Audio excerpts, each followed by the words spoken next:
Hello and welcome back, everyone. I am Tom Holland and I am interviewing Professor Mike Parker Pearson on behalf of the Stonehenge Alliance. So, Mike, the main focus, obviously, for the vast majority of people who visit Stonehenge is the actual monument itself. But the focus of the Stonehenge Alliance is very much on the whole sweep of the World Heritage Site, the landscape that surrounds the iconic stone circle.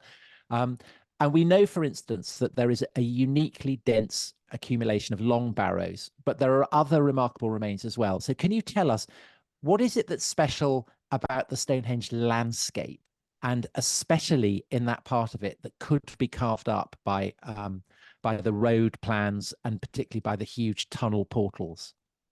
I think what's so special about the Stonehenge landscape is it's so much more than the stones themselves.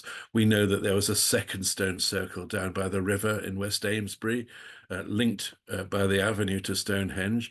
But well before that, from the fourth millennium BC, so that's going back 6,000 years to the beginning of farming in Britain. It was already an important ceremonial centre.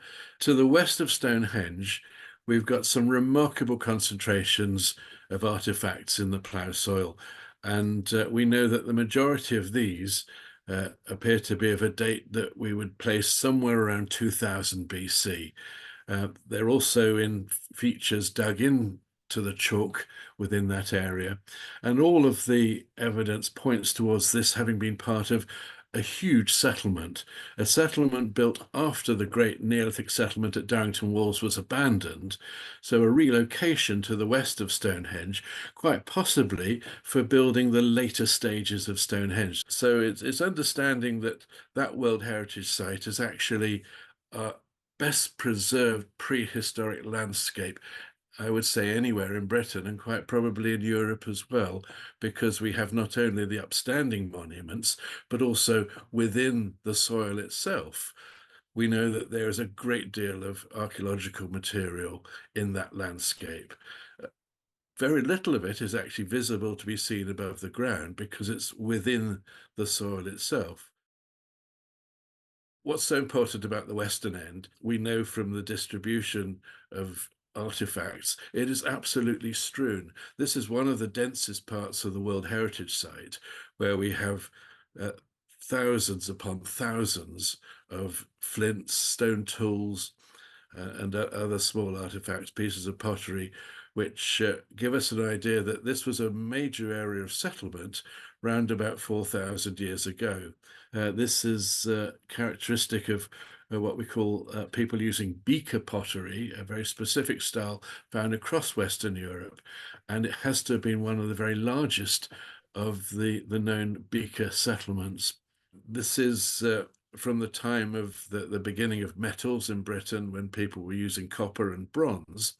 And the extent of the settlement area there is quite unparalleled.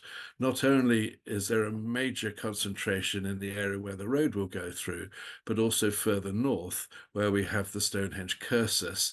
That is also part of this huge settlement. The densities are comparable to what we found at the earlier settlement at Darrington Walls. The site was very well preserved. It's the moment at which the great settlement at Darrington Walls seems to have been abandoned. So this is a new focus for where people were coming to actually uh, settle in relation to Stonehenge. So this is quite probably where they came to build the third, fourth, and fifth stages of Stonehenge. What we also have west of the portal is that there are pits of the sort that were dug within settlement areas. There are even one or two human burials as well. So this would have been an enormous area of activity, and it's one of the very few chances that we have to preserve such an important site. So, are there remains of the ancient farming communities in these field systems still? And were these actual farmsteads? These are the fields that are around the farms themselves. So the farms are the actual farm buildings would have roundhouses would be dotted throughout that landscape, and we've uncovered them in various locations. And when were they developed? So the field systems are constructed somewhere around 1500 BC. So this is a period we call the Middle Bronze Age. This is the moment that the entire landscape of Stonehenge changes and becomes a farming landscape as opposed to a pastoralist grazing landscape. And it's the end of the round barrows, the Bronze Age burial mounds. Within that laid out, we call these coaxial field systems. So they're generally, lots of them are parallel to each other, and they form a real kind of dense network. The settlements are located at particular locations within them, and they're small permanent farmsteads. So it's a very different landscape at this time. There are no longer the big settlement aggregation areas like Darrington Walls and like the Beaker Bronze Age one. They're just single small farmsteads effectively set within this network of fields.